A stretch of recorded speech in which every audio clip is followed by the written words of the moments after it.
Well, hi YouTube, you fantastic 9,700 and something subscribers, and all the ones who aren't subscribers. If you're not, please hit the button below to subscribe. It's free, and it does help the channel a little bit as well. While you're down there, just hit the thumbs up. Even if you don't like the video, give us a thumbs up, because that helps me get these videos out a bit further too.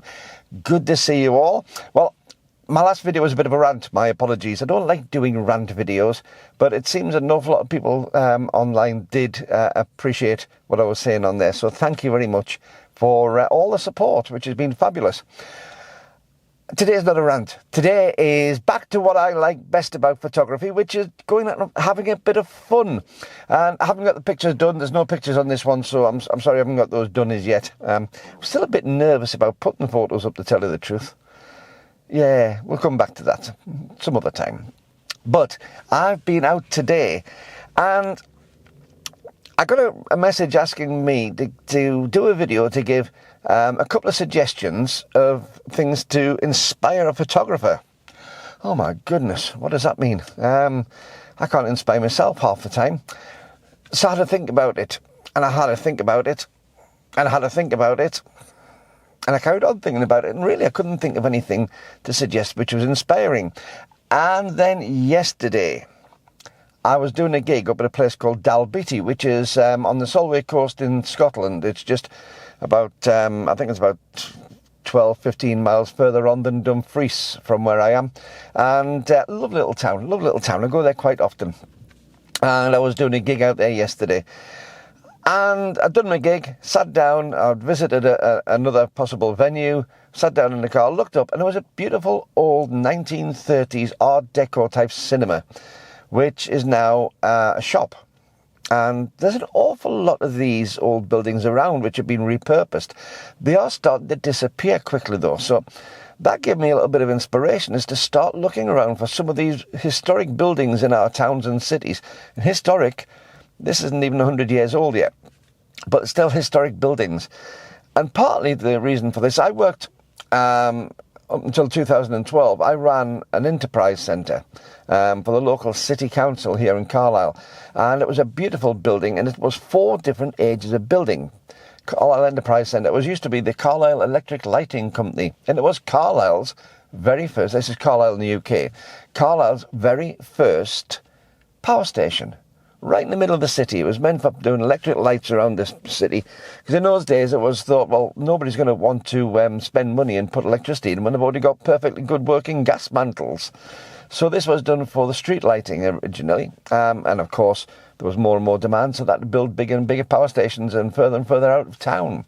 Well, this building was fabulous because it was 4 different ages of building. The oldest part was from 1877. Which was a Unitarian church. Then the power station itself was built in 1899. There was another little bit of extension put onto that building in 1915, when the link between the new power station and the church, when the church was sold to the power station. And then it was closed down in 1927 as a power station, but became the headquarters of the electricity board. And in 1937, the new Art Deco bit opened at the back. And it's a fascinating building. I had this building under my control for about 8 or 9 years, and I loved being the manager of that building. I absolutely adored it. Wonderful. But there was another Art Deco building in Carlisle, which used to be a vehicle dealership until it was knocked down a year or 2 ago. And again, that was very Art Deco 1930s. So I thought to myself, inspiration, let's go out and find some of these buildings.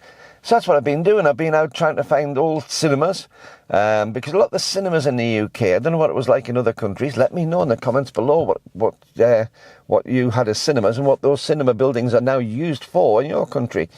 But in the UK, an awful lot of those 1930s Art Deco cinemas were converted into bingo halls. Bingo is a game that's quite common in the in UK.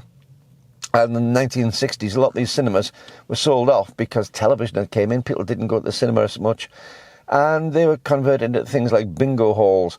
And a lot of them are now large shops or large offices and things, if they're still up. So I've been out looking at older buildings around the place to try and get a bit of inspiration, and not just looking at street level, but look up above the shops and houses and see what's above there. There's some fantastic architecture in almost all countries. And I know an awful lot of the countries that I see people give responses from.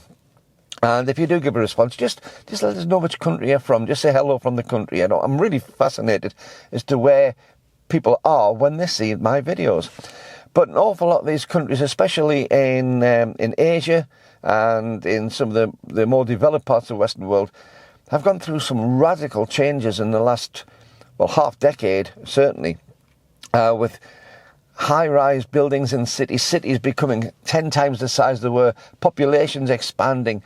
So I think it's quite a good inspirational thing to go out and find these buildings, have a wander around your community and just lift your head up a little bit. But also to record what they are before they are taken down and disappear forever. I think it's really important, because one of the problems that I have is about the artistic photography side as opposed to the record keeping. Is artistic photography is great, don't get me wrong, but I look back through some of the photographs from over the past 120 years of the place I've lived in, and the radical change which has happened in some of these places, and it brings back so many memories, it brings back so many so much understanding of how we lived. Even 10 years ago is getting to be quite a noticeable difference. But if we take these photographs now, we're putting these photographs out for the next generation, or the generation after that, or even the one after that, to understand what was around us, what was around our hometowns, our home cities, and our home countries. So if you get the chance, take your camera out, have a bit of fun with that, and take some photographs of the places which are fast disappearing. I've had really good fun doing it, enjoyed it. So, as I say, I might put some photos up soon, but certainly take your camera out and do that. Now, before I go any further, these wonderful people, the list is expanding, and it's really good to see. These are the people who support the channel as my Patreon patrons, and I've got some nice fancy green screen graphics and things I might put onto this. I'd maybe just give them a go. No, probably the next video, because I haven't got them uploaded onto here. We'll see. But those people are wonderful because they keep the channel going. And if you'd like to give a one-off support to the channel, buy me a cup of coffee or give a super thanks, there is a button below, or there's a link in the description. So those people who do that, I really appreciate that too. But until the next time, keep on taking your camera out. Keep on having that fun with your photography. Doesn't matter what the results turn out like, just go and take it out. Go and have fun, go enjoy it, press that button, take a shot and look at it and just wallow in the enjoyment that you have of taking it. See you next time. Bye-bye.